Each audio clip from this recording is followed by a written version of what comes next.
Today, President Donald Trump is visiting flood-ravaged Kerr County in central Texas, where more than 100 people died and many are still missing.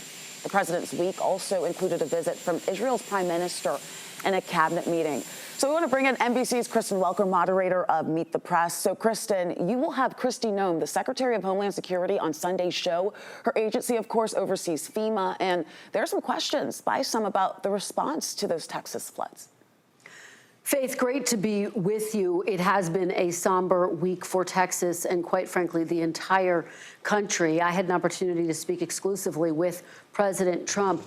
He said that his heart goes out to all of those people. He said he's simply going to try to convey that he loves the people there who are suffering so much. I did press him on the state and local response. I asked him if there should have been more of an emergency alert system in place. He said, look, no one could have anticipated this event. He said it's a 1 in 200-year deal. At the same time, he said, in retrospect, if you look at what happened, you'd have to conclude that there should be a consideration of enhancing and upgrading the alert system there. I also pressed him on the federal response and reports that DHS Secretary Kristi Noem may have held up the response due to some bureaucratic tightrope. President Trump dismissing that and saying she's doing a great job. But clearly the president, the country's eyes all on Texas still.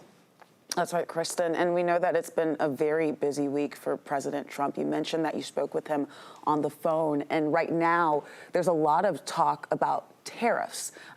Did the president give you any details on that phone call?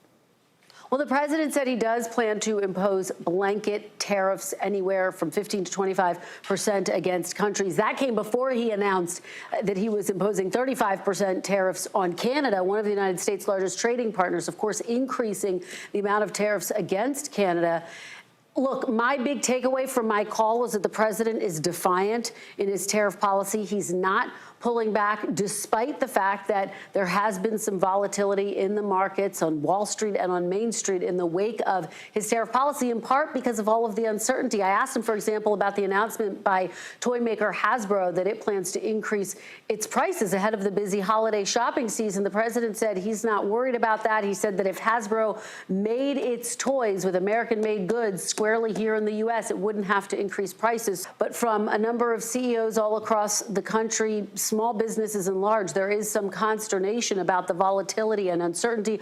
Will these countries retaliate? What will it mean for the stock market? It's still the #1 issue for voters, Faith. And so this is an issue that the president and the White House really focused on heading into the summer season.